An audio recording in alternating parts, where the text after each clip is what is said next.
जय हिंद फ्रेंड, हमारे YouTube channel Ali academy में आपका हार्दिक स्वागत है। तो आज हम संतलत काल के बारे में, जो शासक रहे उनके बारे में पढ़ेंगे। तो ये हमारा एक शॉर्ट नॉलेज है संतलत काल के बारे में, ताकि हम इसको किस तरीके से आसानी से समझ सकते हैं। तो हमने इसमें जो वंश आए उनके बारे में पढ़ेंगे और इसमें जो प्रमुख शासक रहे हैं उनके बारे में चर्चा करेंगे।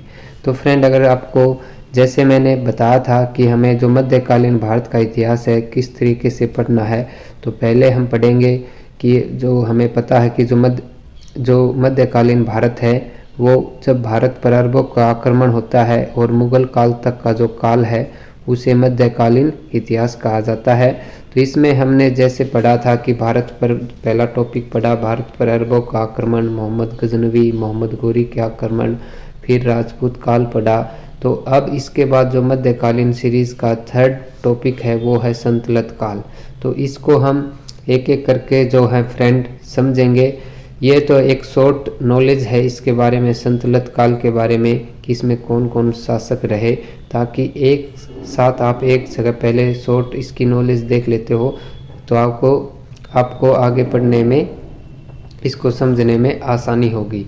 तो स्टार्ट करते हैं फ्रेंड। तो संतलत काल है वो 1206 से लेकर 1526 तक का जो काल है उसे संतलत काल कहते हैं। तो 1526 के बाद आपको पता होगा कि बाबर भारत पर आक्रमण इब्राहिम लोदी को हराता है और फिर मुगल वंश की स्थापना हो जाती है। तो इस इतिहास को हम 1206 से लेकर 1526 के काल को संतलत काल कहते हैं, क्योंकि इसमें बहुत से शासकों ने खलीफाओं से सुल्तान की उपाधि ली, इसलिए इसे संतलत काल कहते हैं। इसे दिल्ली संतलत काल भी कहते हैं, क्योंकि जो संतलत काल का जो केंद्र रहा, आगे मुगलों में भी दिल्ली ही राजधानी रही, इसलिए इसे दिल्ली संतलत नाम से भी जाना जाता है। तो स्टार्ट करते हैं। जो पहला वंश अगर हम देखें तो इसमें आया गुलाम वंश, जिसे दास वंश भी कहते हैं, ममलुक वंश भी कहते हैं। इसके बारे में हम आगे चर्चा करेंगे। और इसका जो पीरियड है वो है 1206 से लेकर 1290।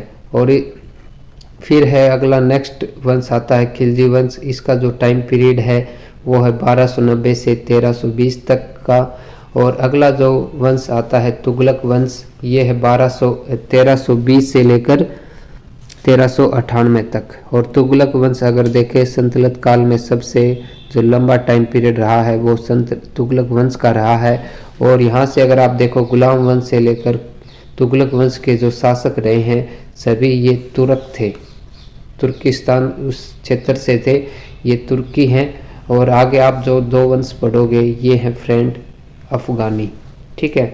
और आपको पता फिर जो अगला वंश है सैयद वंश, इसका जो टाइम पीरियड रहा वो 14 से लेकर 1451 तक रहा। सबसे छोटा टाइम पीरियड देखें तो हम खिलजी वंश का रहा, इसमें सिर्फ मात्र 30 वर्षों तक। अगर सैयद वंश देखें तो 36 वर्षों तक, थोड़ा सेकंड दूसरे पर कम पीरियड सैयद वंश का रहा। और फिर आगे वंश आता है लोधी वंश, जो कि संतलत काल का अंतिम वंश था। इसका जो टाइम पीरियड है 1451 से लेकर 1526 तक। तो इस तरीके से, और ये दो वंश देखें तो ये अफगान थे और ये तीन वंश देखें तो तुर्की थे। तो इसमें हम स्टार्ट करते हैं फ्रेंड, एक एक राजा के बारे में थोड़ी जानकारी लेते हैं कि किस को हमें ज़्यादा पढ़ना है, और इससे आपको ये मिलेगा कि किस पर आपको ज़्यादा ध्यान देना शासक पर। इसमें बहुत से शासक रहे हैं जो कि उसका इतिहास में कोई एग्ज़ाम में जो क्वेश्चन नहीं पूछे जाते हैं, फिर भी लेकिन आपको थोड़ा उसमें रिव्यू याद होना चाहिए कि इसके बाद कौन शासक बना। तो समझते हैं फ्रेंड। तो पहला वंश है गुलाम वंश, या फिर इसे दास वंश भी कहते हैं। तो इसे गुलाम वंश क्यों कहते हैं? क्योंकि जो इस वंश की स्थापना करता है कुतुबुद्दीन ऐबक, ये मोहम्मद गोरी का गुलाम था। और इसमें 3 शासक ऐसे रहे हैं जो कि गुलाम थे, जिसमें कुतुबुद्दीन ऐबक मोहम्मद गोरी का गुलाम था। अगर आप यहाँ देखो इल्तुतमिश, ये कुतुबुद्दीन ऐबक का गुलाम था। और यहाँ से एक शासक है गयासुद्दीन बलबन, ये इल्तुतमिश का गुलाम था। तो इसी इसलिए इस वंश को गुलाम वंश के नाम से जाना जाता है।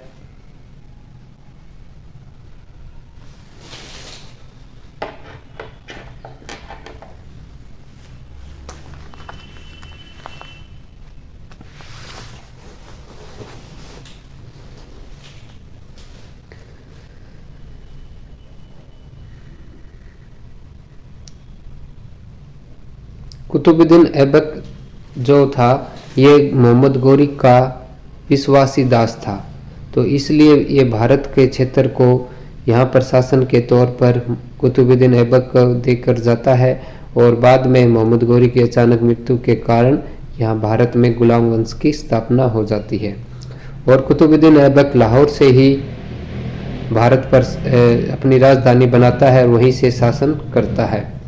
अगला जो इसका पुत्र हुआ आराम शाह, ये शासक बना। ये अयोग्य शासक है, इसके बारे में एग्जाम में इतना पूछा नहीं जाता। और इसके बाद जो शासक बना इल्तुतमिश जब आराम शाह शासक बना तो इसके क्षेत्र में बहुत से विद्रोह हो जाते हैं और क्या करते हैं, जो अमीर वर्ग है वो इल्तुतमिश को चिट्ठी भेजते हैं कि आप यहाँ आइए और शासक के लिए आप नियुक्त हुए। तो ये फिर आराम शाह और इल्तुतमिश की सेना आपस में आती हैं और युद्ध करती हैं, जिसमें इल्तुतमिश की विजयी होती है और फिर अगला शासक बनता है इल्तुतमिश, जो कि कुतुबुद्दीन ऐबक का गुलाम था। और इसका शासन देखें हम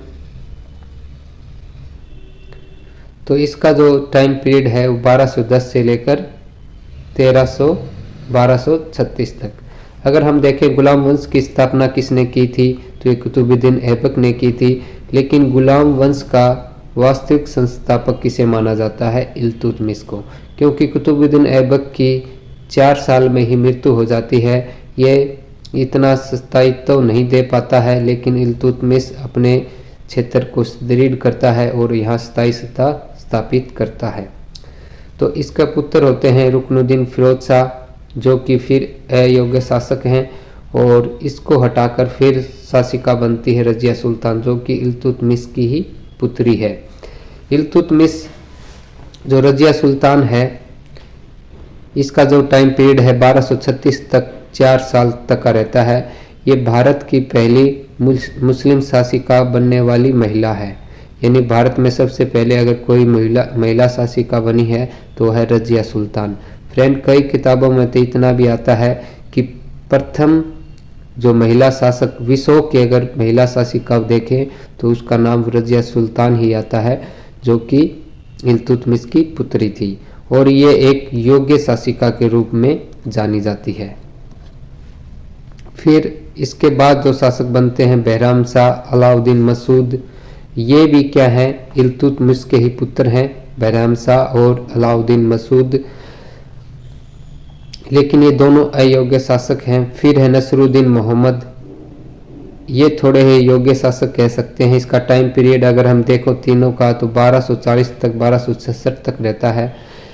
और इसका जो अगर आप देखें जो सेनापति बनता है गयासुद्दीन बलबन, ये ही पूरी नसरुद्दीन के शासनकाल को राजपाट को संभालता है। और गयासुद्दीन बलबन ने अपनी पुत्री का विवाह नसरुद्दीन मोहम्मद के साथ किया था।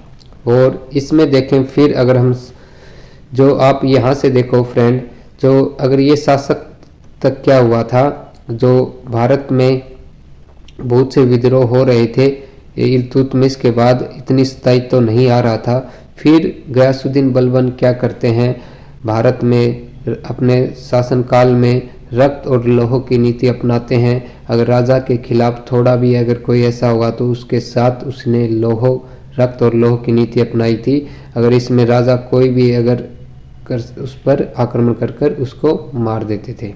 ठीक है, तो ये आपने याद रखना है, गयासुद्दीन बलबन ने कौन सी नीति अपनाई थी, रक्त और लौह की।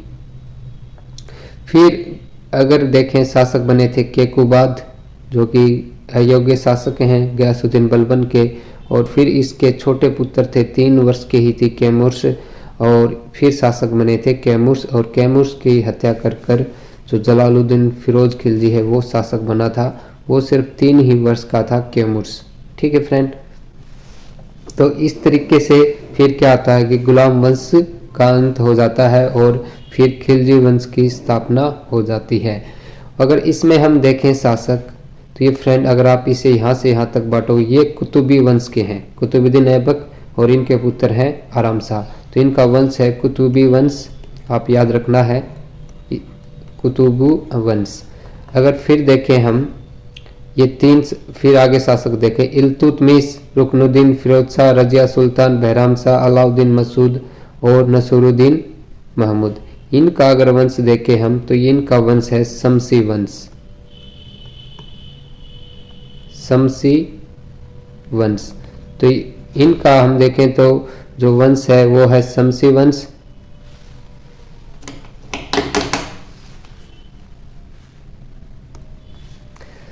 और इसके बाद में आप यहाँ से देखो गयासुद्दीन बलबन और केकुबाद कैमुर्स, इनका वंश है बलबनी वंश। तो आप यहाँ से आप देख सकते हो गुलाम वंश में 3 वंश रहे हैं, इसलिए इस वंश को ममलूक वंश के नाम से जाना जाता है। तो आप ये भी याद रखना, इसके 3 वंश के नाम से जाना जाता है, गुलाम वंश जिसे दास वंश भी कहा जाता है और इसे ममलूक वंश भी कहा जाता है। अगला वंश देखें हम, फिर है खिलजी वंश और इसका जो टाइम पीरियड देखें तो 1290 से लेकर 1320। ये जलालुद्दीन फिरोज खिलजी कैमुर्स की हत्या कर शासक बनते हैं और इनका टाइम पीरियड रहता है 1290 से लेकर 1296 तक। और अगर हम संतुलित काल में देखें, सबसे उम्र दराज के जो शासक बने थे वो थे जलालुद्दीन फिरोज खिलजी, और जब ये शासक बने थे तब ये 70 वर्ष के थे। ठीक है, आप देख सकते हो। तो 70 वर्ष का कोई अगर शासक बना है सबसे उम्र दराज में तो जलालुद्दीन फिरोज खिलजी बने थे। उन्हीं के भतीजे होते हैं Alauddin Khilji. Very very important. संतुलित काल का अगर हम देखें सबसे महत्वपूर्ण शासक तो वह है अलाउद्दीन खिलजी, और इसका जो शासन पीरियड है वो 1296 से लेकर 1316 तक। और ये अपने बाजार प्रणाली, सैनिक व्यवस्था के लिए बहुत ही महत्वपूर्ण रहे हैं, और आज भी इसकी सैनिक व्यवस्था, बाजार प्रणाली आज भी भारत में अपनाई जाती है, इसलिए वेरी वेरी इम्पोर्टेंट है। और अलाउद्दीन खिलजी है, इन्होंने अपने चाचा की हत्या कर राजगद्दी हासिल की थी, और ये जलालुद्दीन फिरोज खिलजी के दामाद भी थे। और आपने देखी होगी अलाउद्दीन खिलजी पर एक फिल्म और आई थी पद्मावत, तो उसमें भी इसी तरीके से स्टोरी दिखाई गई है। फिर आगे देखें हम अलाउद्दीन खिलजी के बाद, और अलाउद्दीन खिलजी की मृत्यु फ्रेंड एक उससे होती है, एक बीमारी थी एशियाई। इसमें क्या होता है, लीवर में पानी जमा होना स्टार्ट हो जाता है। इस बीमारी से अलाउद्दीन खिलजी की मृत्यु हुई थी। उस टाइम पीरियड में तो फ्रेंड इसकी कोई इलाज नहीं था, लेकिन आज के काल में है, लेकिन उसी कारण इसकी मृत्यु हुई थी अलाउद्दीन खिलजी की। आगे हम शासक देखते हैं शिहाबुद्दीन उमर। तो शिहाबुद्दीन उमर अयोग्य शासक हैं। अगर आप देखोगे इसमें सभी ये आगे के जब शासक शिहाबुद्दीन उमर और मुबारक शाह और नसरुद्दीन खिलजी, ये सभी के सभी अयोग्य शासक हैं। इनको हम एक ही वीडियो में कंप्लीट कर लेंगे, इनसे कोई इतने ज़्यादा एग्जाम में क्वेश्चन नहीं बनते हैं। जो शिहाबुद्दीन फ्रेंड, इसका नाम थोड़ा मोहम्मद गोरी से मैच करता है, क्योंकि जो मोहम्मद गोरी का पूरा नाम था शिहाबुद्दीन मोहम्मद गोरी था। तो आप ऐसे भी शासकों को अच्छी तरह याद रखें। भी आपको गयासुद्दीन किसके पीछे लग रहा है, देखो जैसे गयासुद्दीन बलबन भी है, गयासुद्दीन तुगलक भी है, तो इस तरीके से आप याद रखना है। जैसे अलाउद्दीन मसूद रहे हैं, अलाउद्दीन खिलजी भी रहे हैं, ताकि इससे आपको याद करने में आसानी हो। और अलाउद्दीन आलम भी रहे हैं, वो हम एक एक आगे समझेंगे। तो इसमें हम देखें फिर यहाँ इस वंश की स्थापना, फिर जो गयासुद्दीन आगे शासक बनते हैं, फिर तुगलक वंश की स्थापना हो जाती है, और इसका टाइम पीरियड होता है 1320 से लेकर 1398 तक का। तो इसमें गयासुद्दीन तुगलक हैं, इनका जो टाइम पीरियड है 1320 से लेकर 1325 तक रहता है।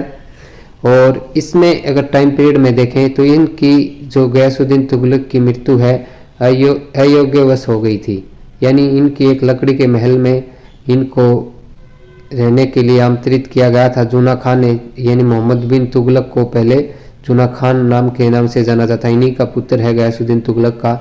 उन्होंने इन्हें भव्य स्वागत के लिए लकड़ी के महल में इनको रहने के लिए आमंत्रित किया था, लेकिन फिर उसी में अयोग्यवश इनकी गयासुद्दीन तुगलक की मृत्यु हो जाती है।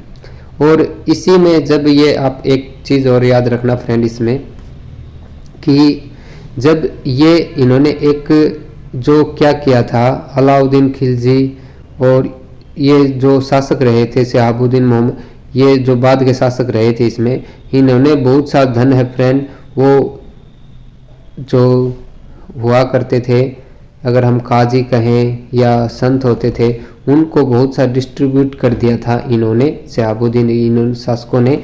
तो इसमें क्या हुआ था, गयासुद्दीन ने अपने क्षेत्र में नीति लगाई थी कि जितना भी इन्होंने धन दिया था उनको वापस करना है। और इन्होंने एक जो फेमस संत रहे हैं हजरत निजामुद्दीन औलिया, उनसे भी उन्होंने कहा था कि आप ये धन वापस करना ना, आप यहाँ इस क्षेत्र को छोड़कर चले जाना। तो इसमें क्या उन्होंने, निजामुद्दीन औलिया ने कहा कि मैंने तो सब धन इन गरीबों में बांट दिया है, लेकिन इस चीज़ से ये नहीं माने और इन्होंने कहा कि आप यह क्षेत्र छोड़कर चले जाना।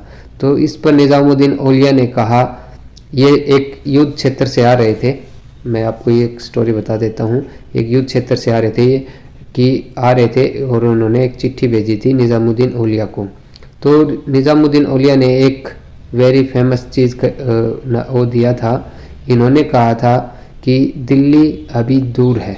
जब यहाँ से चले थे ये दिल्ली की तरफ, और रास्ते में ही मोहम्मद बिन तुगलक के द्वारा बनाए गए लकड़ी के महल में गयासुद्दीन की मृत्यु हो जाती है। और जो निजामुद्दीन औलिया ने कहा कि दिल्ली अभी दूर है, और इसी के रास्ते में इसकी गयासुद्दीन की मृत्यु हो जाती है। फिर गयासुद्दीन तुगलक के बाद अगले शासक बनते हैं मोहम्मद बिन तुगलक, जिसको पहले जूना खां के नाम से जाना जाता है। अगर हम संतलत काल का देखें, सबसे पढ़ा लिखा शासक और अयोग्य शासक किसे माना जाता है, मोहम्मद बिन तुगलक को। इसने बहुत सी जो अपने अभियान किए, लेकिन वो बहुत दूर दराजी अभियान थे। आज के टाइम में इसको यूज किया जा रहा है, लेकिन उस टाइम में ये अपने सफल नहीं होया किसी भी अभियान में, इसलिए इसको सबसे पढ़ा लिखा और अयोग्य शासक कहा जाता है। इन्होंने उस टाइम पीरियड में फ्रेंड सांकेतिक मुद्रा चला दी थी। सांकेतिक मुद्रा आप समझते हो, जैसे हम अगर 100 रुपये का नोट लें, 1000 रुपये का नोट लें, अगर उस पर संकेत के हमारे की ये है 1000 रुपये, ठीक है, लेकिन अगर हम देखें वैसे मूल्य 1000 रुपये का नोट क्या है, कागज़ का टुकड़ा है, तो वैसे इसका मूल्य देखें तो फ्रेंड 0 है, ठीक है। लेकिन उस पर सांकेतिक किया है कि भारतीय सरकार ने कि यह 1000 रुपये का नोट है तो 1000 रुपये का सामान इसमें खरीदा जा सकता है। तो इस तरीके की मुद्रा चला दी थी मोहम्मद बिन कासिम ने, लेकिन उसी के टाइम में इतनी टेक्नोलॉजी नहीं थी। सभी उसमें शासनकाल में सभी ने अपनी नकली नोट छापने स्टार्ट कर दिए थे, ठीक है फ्रेंड। लेकिन फिर इस अभियान को यह असफल हुआ। फिर राजा ने नकली नोटों के बदले उन्हें सोने की मुद्राएं और वो देनी पड़ी थी, ठीक है। तो अगला शासक अगर हम देखें, फिरोज शाह तुगलक। मध्यकालीन भारत का सबसे कल्याणकारी शासक किसे कहा जाता है, तो फिरोज शाह तुगलक को कहा जाता है। इसने देखें तो अपने शासनकाल में बहुत सी नहरों का निर्माण करवाया था। 5 तो अगर देखें बड़ी नहरों का निर्माण, और छोटी देखें तो इसमें 100 से अधिक नहरों का निर्माण करवाया था फिरोज शाह तुगलक ने, और 300 से अधिक नगर बसाए थे फिरोज शाह तुगलक ने भारत में। और इसे सबसे कल्याणकारी, इसने मुफ्त दवाखाना, दासों के लिए व्यवस्था, सभी फ्री भोजन की व्यवस्था किसने करवाई थी, फिरोज शाह तुगलक ने। और एक इसने जो कुतुब मीनार है फ्रेंड, उसकी जब 2 ऊपर की मंजिल बिजली गिरने के कारण टूट गई थी, तो इसने फिरोज शाह तुगलक ने उसका निर्माण करवाया था। और इसका टाइम पीरियड 1351 से लेकर 1388 तक रहा। और एक गुजरी महल है फ्रेंड, वो गुजरी महल हिसार में है, वो किसने बनवाया था? फिरोज शाह तुगलक ने। गुजरी महल क्यों बनाया था ये भी आपको बता देता हूँ फ्रेंड। गुजरी महल एक गुज्जर की जो महिला थी उससे इसे प्रेम हो गया था, और वो थी अपनी माता पिता की इकलौती पुत्री थी, तो इसलिए वो क्या करे, बूढ़े इसके माता पिता थे, वो उनको छोड़कर नहीं जाना चाहती थी। तो इसने क्या किया था फिरोज शाह तुगलक ने, तो उसके लिए उसने एक हिसार में महल बनाया ताकि वह आसानी से रह सके। जब राजा यहाँ आए तो उसके साथ वो रह सकता था। तो इस तरीके से गुजरी महल का भी निर्माण करवाया था। अब अगले हम देखे हैं, अगला शासक रहा नसरुद्दीन मोहम्मद तुगलक, जो कि इस वंश का अंतिम शासक है। ये नसरुद्दीन मोहम्मद तुगलक है, ये इसके जो शासन काल में है वो हो जाता है फ्रेंड, आपको पता होगा तैमूरलंग का आक्रमण। तो इस तैमूरलंग के आक्रमण के कारण ये जो शासन काल है डगमगा जाता है, और ये शासक फिर अगर आप देखें आगे में जाकर 1414 में ये वंश की समाप्ति हो जाती है, और फिर अगला शासक बनता है खिजर खां, जो कि तैमूरलंग का ही सेनापति था। तो फिर भारत में हमने ये जो 3 वंश पढ़े, गुलाम वंश, खिलजी वंश और तुगलक वंश, ये सब तुर्क थे। फिर भारत में हो जाती है अफगान की वंश की स्थापना। तो इसमें देखें सैयद वंश 1414 से लेकर 1451 तक रहा, और इसके जो शासक इसकी स्थापना की थी खिजर खां ने, और इनका शासन काल 1414 से 1451 तक रहा। खिजर खां अपने आप को पैगंबर, जो मोहम्मद शाह पैगंबर हैं, मोहम्मद साहब या, तो उनका अपना वंशज बताते थे ये सैयद वंश, लेकिन इसके कोई ठोस प्रमाण नहीं दे पाए ये। तो ये भी आपको पॉइंट याद रखना है कि कौन सा वंश अपने आप को मोहम्मद साहब के वंशज मानते हैं, तो ये सैयद वंश। तो सैयद वंश के बाद जो खिजर खां के बाद मुबारक शाह शासक बना, मोहम्मद शाह और अलाउद्दीन आलम, ये सभी अगर हम देखें इनका कोई इतना इम्पोर्टेंट नहीं है, ज़्यादा इतने महत्वपूर्ण शासक नहीं रहे ये। फिर हम अगले देखेंगे अलाउद्दीन आलम के बाद जो फिर शासक जो वंश की स्थापना होती है लोधी वंश की। तो लोधी वंश का जो टाइम पीरियड देखें 1451 से 1526 तक। तो इसमें जो शासक देखें बहलोल लोधी, जिसका टाइम पीरियड 1451 से लेकर 1489। अगर हम देखें पूरी सल्तनत काल में सबसे जो लंबा टाइम पीरियड रहा है वो रहा है बहलोल लोधी का। बहलोल लोधी, तो बहलोल लोधी का जो शासनकाल है 1451 से लेकर 1489 तक रहा। अगर हम देखें जो सबसे लंबा शासनकाल देखें किसी शासक का, तो वो था बहलोल लोधी का। अगर हम सबसे बड़े उम्र के देखें जो शासक बने थे वो थे जलालुद्दीन फिरोज खिलजी, जो कि 70 वर्ष जब इनकी आयु हो चुकी थी तब ये शासक बने थे। अगर हम सबसे लंबा शासनकाल का वंश देखें तो वंश था फ्रेंड तुगलक वंश।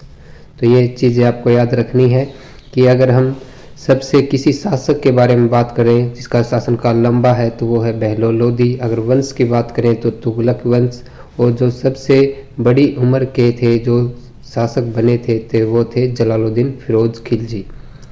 तो फिर आप बहलोल लोधी के पुत्र थे सिकंदर लोधी। इनका शासनकाल 1489 से लेकर 1517 तक रहा, और सिकंदर ने एक आगरा शहर बसाया था फ्रेंड, और आगरा को इसने सेकंड अपनी राजधानी बनाई थी। तो ये आप जब हम इसको बारे में आगे डिटेल से पढ़ेंगे। तो अगले वंश देखें लोधी वंश के, तो इब्राहिम लोधी, जो कि सल्तनत काल के सबसे अंतिम शासक हैं इब्राहिम लोधी। और इनकी जो एक ऐसे शासक हैं जो कि रणभूमि में जिनकी मृत्यु हुई थी। तो इब्राहिम लोधी ऐसे शासक हैं जो रणभूमि में ही मारे गए थे बाबर के द्वारा।